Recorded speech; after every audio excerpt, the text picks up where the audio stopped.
चलो नेक्स्ट बात करते हैं यहां पर पावर के बारे में कि सर पावर कितना है। तो भाई साहब पावर बेइंतहा है, बेहताशा पावर है, क्योंकि मैं आपको अभी दिखाऊंगा एक चलकर छोटी सी बात आगे। एक स्लाइड देखोगे ना आपको मजा आ जाएगा, मैं सच बताऊं तो। क्योंकि मैं हमेशा से एक बात बोलता हूं, भले एक दिन मेरी क्लास ना लगे, ठीक है, लेकिन जो अगली क्लास होगी ना वो पूरी तैयारी के साथ होगी, पूरे दमदार तरीके से होगी। मेरा मानना यह है कि अगर मैं एक वीडियो उससे संबंधित यूट्यूब पर डाल रहा हूं बच्चों को लेकर, तो मैं संपूर्ण जानकारी उनको दे सकूं ताकि उन्हें कहीं और भटकने की जरूरत ना पड़े।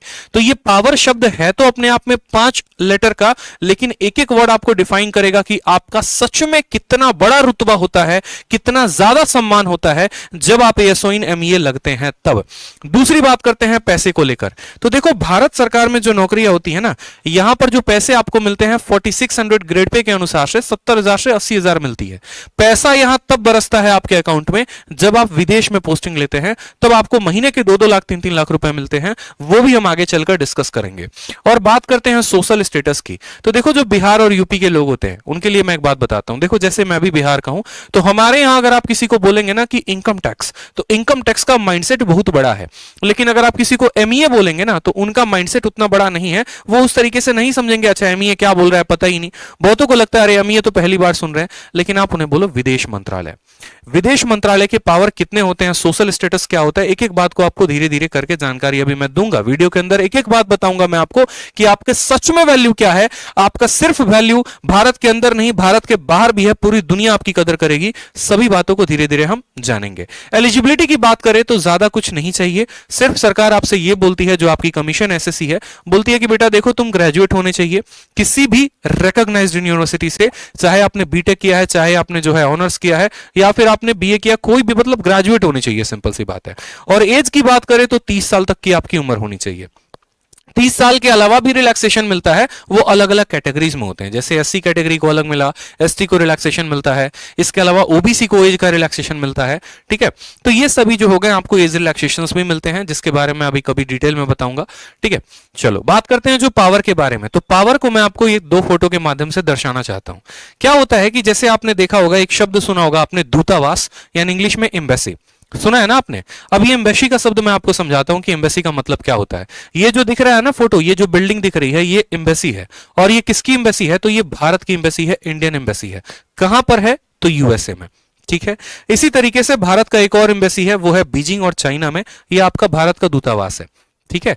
इसी तरीके से पूरे के पूरे विश्व में अलग अलग कंट्रीज में कम से कम 60 कंट्रीज हैं जहां पर मैं आपको बताऊं तो भारत के एम्बेसी हैं। जैसे अगर आप दिल्ली में रहते हैं और दिल्ली में कभी आप अगर घूमने चले जाएंगे नॉर्थ ब्लॉक के साइड में आपको, तो आपको हर कंट्री का एम्बेसी दिखेगा। आपको यहां पर एक तरीके से मैं बोलूं तो चाइना का एम्बेसी दिखेगा, अमेरिका का एम्बेसी दिखेगा, आपको रशिया का एम्बेसी दिखेगा, ठीक है। तो हर कंट्री का एम्बेसी होता है। मतलब क्या कहने का मतलब है कि जैसे कोई भी कंट्री होती है ना, तो उस कंट्री के अंदर ऑलमोस्ट हर कंट्रीज के एम्बेसीज होते हैं जो पावरफुल नेशंस होते हैं।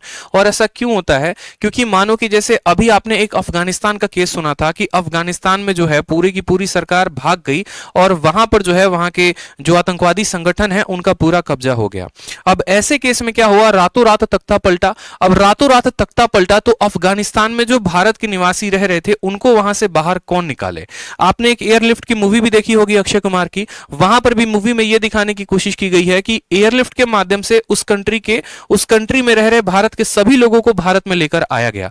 तो भाई ऐसे तो होता नहीं ना कि मैं अभी जाऊंगा बोलूंगा हाँ भैया चलो 5 एरोप्लेन लेके चलते हैं और अपने दोस्तों को उठा के लेके आते हैं, अपने भारतवासियों को उठा के लेके आते हैं। ऐसा नहीं होता है, ठीक है, ऐसा नहीं होता है। इसीलिए हर कंट्री में अपना एक एम्बेसी होता है जहां पर उस कंट्री में भारत के रह रहे लोग जाकर वहां पर संपर्क करें, जो भी उनको समस्याएं हैं वो यहां पर बता सकें, ठीक है।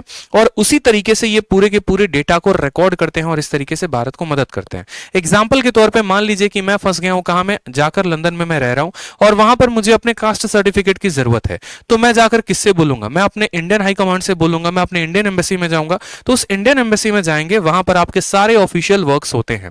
ठीक है, जब कोई कंट्री से भी आपके इंडिया से भी जाता है या कोई एनआरआई आ रहा होता है तो सारा का सारा जो वर्क होता है वो आपके अपने कंट्री के एम्बेसी में होता है।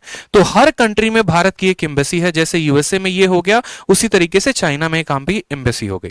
ठीक है, और इस एम्बेसी में आपकी पोस्टिंग होती है। आप बोलते हैं ना सर विदेश मंत्रालय में जाएंगे तो कहां काम करेंगे, अगर लंदन चले गए तो कहां पर काम करेंगे, तो ये जो बिल्डिंग्स होते हैं, जो एम्बेसी होती है, इसी के अंडर में आपको काम करना होता है। इसमें लो लेवल से लेकर हाई लेवल तक सभी ऑफिसर्स होते हैं जो आपकी सहायता करते हैं, और एक बढ़िया तरीके से आप एक कंट्री के अंदर एक कंट्री रन कर रहे होते हो।